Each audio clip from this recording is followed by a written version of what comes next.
दिल्ली, जिसे आज हम भारत का दिल कहकर पुकारते हैं, कभी ब्रिटिश शासन के लिए एक अहम राजधानी बन गई थी। लेकिन क्या आप जानते हैं कि इसके पीछे छिपा एक बड़ा प्लान क्या था?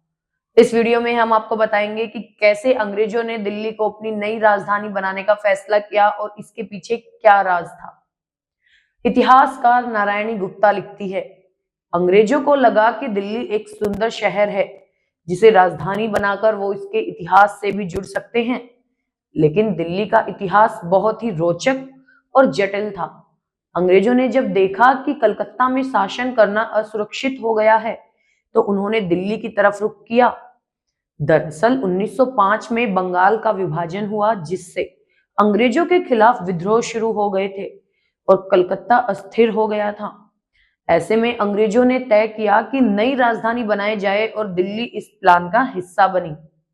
दिल्ली का चुनाव क्यों हुआ, ये सवाल सबके मन में आता है।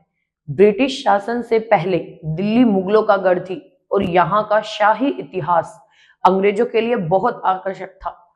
दिल्ली की ताकत और ऐतिहासिक महत्व को देखते हुए अंग्रेजों ने इसे अपनी राजधानी बनाने की योजना बनाई।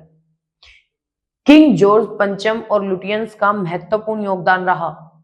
किंग जॉर्ज पंचम ने मशहूर आर्किटेक्ट एडविन लुटियंस को नई राजधानी डिजाइन करने का काम सौंपा। लुटियंस और उनके दोस्त हर्बर्ट बेकर के बीच कई विचार विमर्श हुए। आखिरकार दिल्ली का नक्शा तैयार हुआ और नई दिल्ली के निर्माण की शुरुआत हुई। लेकिन क्या आप जानते हैं कि इस प्रक्रिया में बहुत संघर्ष हुआ? लुटियंस ने एक गोलाकार काउंसिल हाउस डिजाइन किया, जबकि बेकर का डिजाइन त्रिकोणीय था। फिर आखिरकार लुटियंस का डिजाइन मान्य हुआ और दिल्ली में बदलाव की शुरुआत हुई।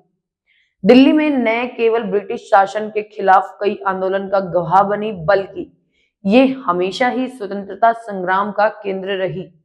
1942 में भारत छोड़ो आंदोलन के दौरान दिल्ली ने ब्रिटिश सरकार के खिलाफ जन समर्थन जुटाने में अहम भूमिका निभाई।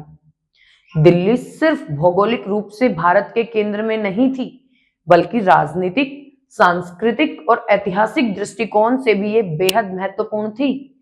जब 1912 में वायसराय लॉर्ड हार्डिंग दिल्ली पहुंचे, तो उनके स्वागत के लिए एक विशाल जुलूस निकाला गया, लेकिन उसी दौरान एक बम विस्फोट हुआ, जिसने ब्रिटिश शासन की घबराहट को और बढ़ा दिया।